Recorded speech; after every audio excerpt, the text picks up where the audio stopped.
উত্তৰ গুৱাহাটী টিলিংগাঁৱত ৰাজ্য জোকাৰি যোৱা চাঞ্চল্যকৰ হত্যাকাণ্ড নাম ধৰ্মৰ প্ৰেমৰ বাণী বিলোৱা ধৰ্ম প্ৰচাৰকক নৃশংস হত্যা দুই বন্ধুৱে ডিঙি চেপি হত্যা কৰিলে বন্ধুক পৰিকল্পিতভাৱে হত্যা কৰি মৃতদেহ লুকুৱাই ৰাখিছিল হত্যাকাৰীয়ে টিলিংগাঁৱৰ দুটাকৈ নামঘৰৰ মাজত ৰছী লগাই আত্মহত্যাৰ ৰূপ দিছিল উত্তৰ গুৱাহাটী আৰক্ষীৰ জালত দুই হত্যাকাৰী বিনয় দাস উৰফে পিতাই আৰু বিকি দাস উৰফে উৎপল দাস 30 ডিচেম্বৰৰ নিশাৰে পৰা সন্ধানহীন হৈ আছিল বিকি দাস নামৰ 23 বছৰীয়া ভকতগৰাকী একশৰণ ভাগৱতী সমাজৰ নিৰৱচ্ছিন্ন সাধক আছিল বিকি দাস নৃশংসভাৱে হত্যা কৰি ৰছীৰে বান্ধি ওলমাই থৈছিল বিকি দাসৰ মৃতদেহ উত্তৰ গুৱাহাটী আৰক্ষীয়ে দুই বন্ধুক আটক কৰি সোধপোছ কৰাত পোহৰলৈ আহিছে সমগ্ৰ ঘটনা হত্যাকাণ্ড সংঘটিত কৰি বিগত 4 দিনে ঘটনা গাত দি সাধাৰণ জীৱন যাপন কৰি আছিল দুই হত্যাকাৰীয়ে ঘটনাস্থলীত কামৰূপ আৰক্ষীৰ শীৰ্ষ আৰক্ষী বিষয়া আৰু উত্তৰ গুৱাহাটী আৰক্ষী উপস্থিত হৈ উদ্ধাৰ কৰে মৃতদেহ উদ্ধাৰৰ পাছতে উত্তপ্ত পৰিস্থিতিৰ সৃষ্টি হয় ঘটনাস্থলীত ঘটনা কেন্দ্ৰ কৰি চেপা উত্তেজনাই বিৰাজ কৰিছে উত্তৰ গুৱাহাটীত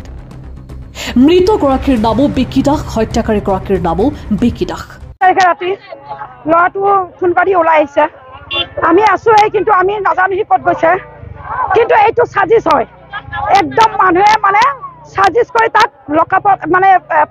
ফাঁচি দিছে গোটাই এই দুখী শাস্তি হ'ব লাগে আৰু শাস্তি নোহোৱালৈকে আমি নেৰো অন্তত আমি টিলিংগাঁও সমাজে আমি নেৰো টিলিংগাঁও ৰাইজে নেৰো দুখী শাস্তি হ'বই লাগিব দুখী শাস্তি হ'বই লাগিব দুখী শাস্তি হ'বই লাগিব কাৰণ এই ল'ৰাটো একদম অমায়িক আৰু অমায়িক শদিয়াৰ পৰা ধুবুৰী ৰাইজী নাম প্ৰসংগ কৰি ফুৰে সি ধুবুৰীৰ পৰা শদিয়ালৈ তাই সি নাম প্ৰসংগ কৰি ফুৰে আৰু আমাৰ সমাজৰ আগভাগ শাৰী ল'ৰা হয় তাৰ অবিহনে আমাৰ সমাজ আধৰুৱা বিৰাট অমায়িক ল'ৰা বহুত শান্ত ল'ৰা তাৰ নিচিনা ল'ৰাবোৰ এই টিলিংগাঁৱত ল'ৰা নোলাব দুজন ল'ৰাই মিলি হত্যা কৰিলে গতিকে দুখীয়া শাস্তি পাব লাগে গতিকে যদি দুখীয়া শাস্তি নকৰে তেতিয়া এই টিলিংগাঁও ৰাইজে একদম আৰক্ষী থানাত একদম হুলস্থুল হৈ যাব কাৰণ এই দুখীয়া শাস্তি পাবই লাগিব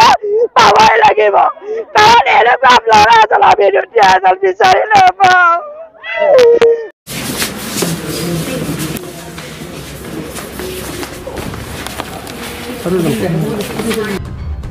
ৰঙিয়াৰ পৰা ৱাছিম আক্ৰমৰ প্ৰতিবেদন সুহানা লাইভ।